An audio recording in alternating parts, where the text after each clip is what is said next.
મિત્રો, પ્રેમ, વંદન, જય શ્રી કૃષ્ણ, વાસુદેવ સર્વમ. એક લાંબા અંતરાલ બાદ આજે ફરી મારા ક્લિનિકની વ્યાસપીઠ ઉપરથી એક નાનકડી આધ્યાત્મિક રચના.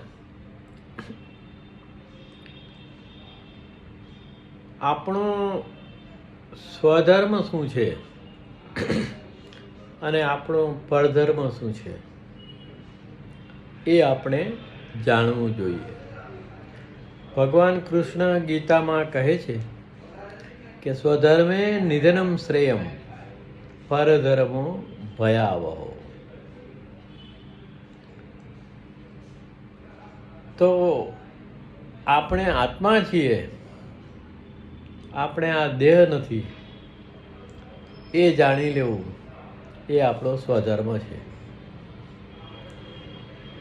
એ સ્વધર્મમાં સ્થિત થવાથી આપણામાં સત્ય, પ્રેમ, આનંદ, કરુણા, મુદિતા જેવા ગુણધર્મો આપોઆપ જ આવી જાય છે. અને જે પરધર્મ છે એટલે કે કામ, ક્રોધ, લોભ, મોહ, મદ, એ જે મત્સરો છે એ ત્યારે જ શક્ય છે કે જ્યારે આપણે શરીર ભાવમાં હોઈએ. હું દેહ છું, આ મારું છે. તો આ મમત્વ, અહંકાર અને અવિદ્યા અને અજ્ઞાન થકી જે જન્મી રહ્યું છે એમાં રહેવું એ પરધર્મ છે. તો એવી એક નાનકડી રચના છે.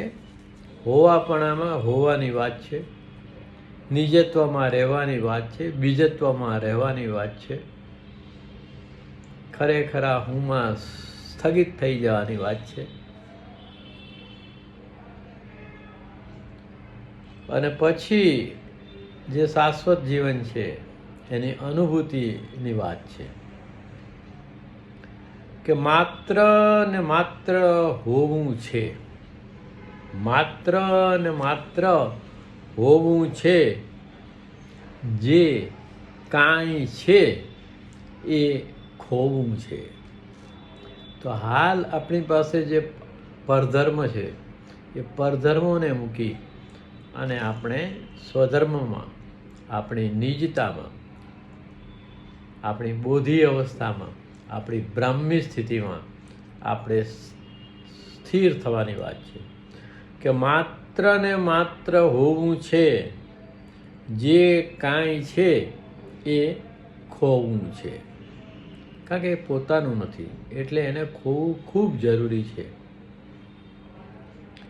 કે શબ્દો આંકડાઓ મૂકી, શબ્દો આંકડાઓ મૂકી શૂન્યમાં પૂર્ણ હોવું છે. કે શબ્દો ને આંકડાઓ મૂકી શૂન્યમાં પૂર્ણ હોવું છે. માત્ર ને માત્ર હોવું છે. જે કાંઈ છે એ ખોવું છે. કે નિર્વિચાર થઈ ભાવથી, નિર્વિચાર થઈ ભાવથી જે છે તે છે એ જોવું છે. નિર્વિચાર, કશું વિચારવાનું નથી. જે છે એનો સહજ સ્વીકાર, વેદનાનું રૂપાંતરણ કરીને પણ તેનો સ્વીકાર. જે છે તે છે એ જોવું છે. નિર્વિચાર થઈ ભાવથી જે છે તે છે એ જોવું છે. માત્ર ને માત્ર હોવું છે. જે કાંઈ છે એ ખોવું છે. કે ફૂલ સા હળવા થઈ, ફૂલ સા હળવા થઈ ખીલવું મહોરવું છે, ફૂલ સા હળવા થઈ ખીલવું મહોરવું છે, માત્ર ને માત્ર હોવું છે, જે કાંઈ છે એ ખોવું છે. અને આ કરવા માટે શું કરવું પડે? ભૂસકો મારવો પડે, છલાંગ મારવી પડે.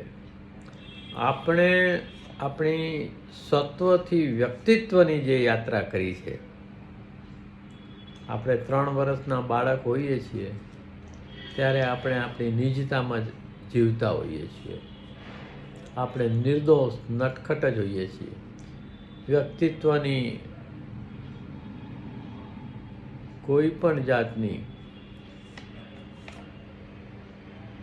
નામો નિશાન પણ જ્યારે નથી હોતું ત્યારે જેવા હોઈએ એવા.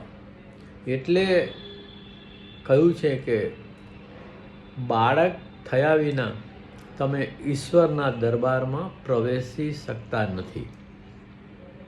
એટલે આપણા જે ઉચ્ચતર ભાવ કેન્દ્ર અને ઉચ્ચતર વિચાર કેન્દ્રો છે એને અધ્યાત્મમાં બાળકના સ્વરૂપમાં બતાવવામાં આવ્યા છે.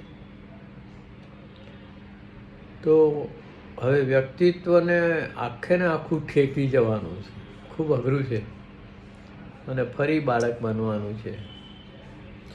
તો છલાંગ મારી હોવાની, છલાંગ મારી હોવાની, પરમ મહી ખોવું છે.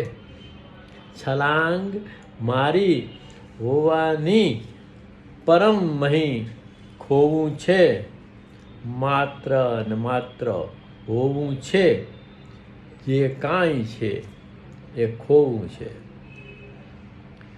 સો નાનકડી અને સીધી સાદી વાત છે. એક યાત્રા છે, એક લાંબી યાત્રા છે. આ કવિતા એ કવિતા છે. યાત્રા આટલું કરવા માટેની જે યાત્રા છે એ ખૂબ લાંબી છે. 1 જન્મથી 7 જન્મની છે. પણ શરૂઆત માટે તો હંમેશા ક્ષણનો સહારો લેવો પડે. તો ક્ષણથી શરૂઆત કરો. ક્ષણ ક્ષણમાં ભગવાન, કણ કણમાં ભગવાન. પ્રેમ વંદન. જય શ્રી કૃષ્ણ. વાસુદેવ સર્વમ.